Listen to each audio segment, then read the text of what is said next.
Good morning. Everyone's talking about the AI commercials from last night. Anthropic, OpenAI, Amazon, they all did AI commercials. But the best marketing lesson from the Super Bowl, it was a talking toilet. So let me show you what I mean by that. So Liquid IV, they're the one that did the talking toilet commercial. And some that was very cool and some that I saw from a marketing perspective is that only 30% of the people in America know about Liquid IV, which is surprising to me because I work in e-com. I know about the brand, but I think the recent poll or recent article mentioned that only 37% of America, which is surprising, but that means that there's a lot of room to grow.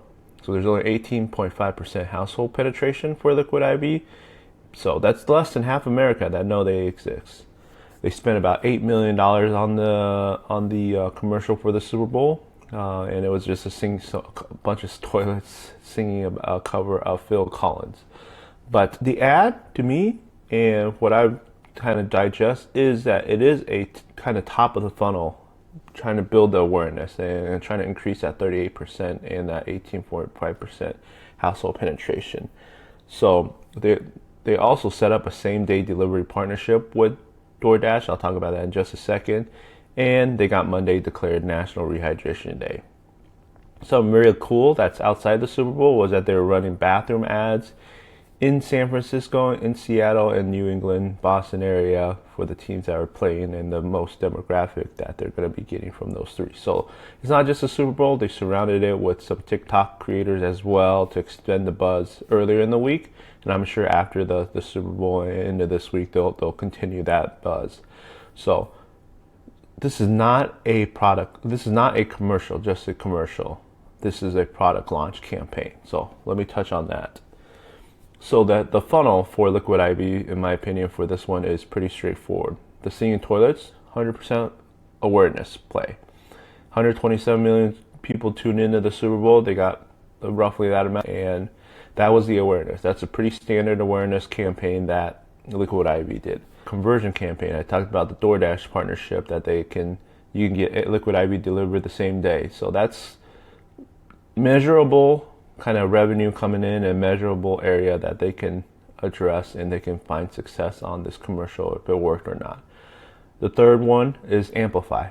TikTok, they pre-warmed it up by having TikTok creators or influencers create a little bit of buzz, create a little bit of more visibility on their brand. And I'm sure it's going to happen all week after this. But before this Super Bowl, they definitely amplified their aggression on that part. And the third one is the bathroom stall. So they localized, they kind of also pre-warmed up it with the certain areas in San Francisco, like I said, Seattle, New England area, Boston area, and kind of get those geo-targeting as well. So I want to stress that Liquid IV, this was not just a commercial. It was a product launch campaign to me, which I think they did a great job, and we'll see what the numbers come back as they continue this campaign and eventually see the success, or if the talking toilets was just a bad marketing campaign. Anyway, moving on, the people that were from my kind of area that I'm focusing on is AI. So there's two major players that produce ads, and they had two pretty much different strategies.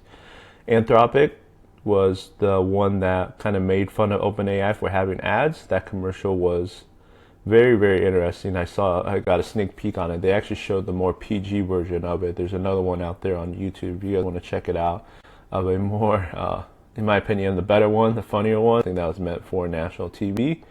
Anyway, so the beauty of Anthropic and Cloud that I'm talking about quite a bit on these videos is that AI, but not to cloud, not on the cloud platform or agent. So the number one thing to me is that they were trying to sell trust. Trust us. We're not going to give you ads. We're not going to be another one of those platforms that is going to be generated. It's definitely a positioning. It's not they didn't demo anything. They pretty much straight up attacked OpenAI on their ads and their ads launch on their chat tool or their agent. So very cool, very nice. I think the intent was very direct. The goal was very direct as well. And the other one that everybody's talking about is the OpenAI one. This was interesting. Rumors was that they switched up their ad at the very last minute. So basically they had another ad ready to run, but I don't know if it's true or not, but I was reading that at the very last second they switched it up to the one that was talking about Codex. So the main message was anybody can build anything right now. And what they did was they sold the possibility. So this is the message they want to send, and they spend a lot of money on the coding features on their agent. So a reason to stay, not a reason to switch. So they wanted to do a little bit of a protection mode as well, saying that, hey, we're launching some features that I think will keep you on the OpenAI platform and the possibility of building anything you want. But that's kind of the two strategies. Very interesting, but in my opinion, I give it to Anthropic on this one. They went after and they did a pretty direct attack, and to me, they build a lot more trust, and I value that a little bit over possibility. And the last one is Amazon Alexa Plus. So this is interesting because from a merchandising perspective, I think this is beautiful. Just to give a recap of the ad, it's just basically Chris Hemsworth talking to Alexa, and they're talking about ways that Alexa is going to predict how he's going to die. So they show the garage door on his head, a pool cover trapping him underneath the water, and then some fireplace mishaps. But the strategy, and this is why it's from a merchandising perspective, is that it was addressing a number one objection of Alexa, and why people are scared of it is that AI is in my home. AI in my home is creepy. Like, it's like putting a 1-star review and answering that and addressing that in a very specific way. And it's cool. I think they laughed at it and they made it like it was something that shouldn't be that serious, which is pretty good. And this is where I talk about on the product pages, like, if you guys can address some of these bad reviews on it before the customers read about it in the review, it could really help the brand. It could really help build that trust and really help customers know that you acknowledge that this is an issue. But the number one thing is that you want to be able to address that issue as well. I don't know if they had time to address it, but it was something that they put it front and center, that they're like, hey, we know that AI is kind of creepy in your house. We know that this device is listening to you and all the good stuff. So I wanted to kind of end the video on a quick summary. Liquid IV, they sold the funnel. The funnel was pretty clear. They built a pretty good product launch campaign, basically. Anthropic sold trust, which I really appreciate. And the last one, which my face is blocking, is Amazon. They sold the permission. So they sold basically saying, okay, we know about it. It's okay. It's okay to let them in. It's okay to have this device in your house. It's not going to find ways to kill you type of situation, which is interesting. I hope they back it up with a couple more ads or a couple more campaigns to kind of build on it and to kind of build on that message that they wanted to resolve.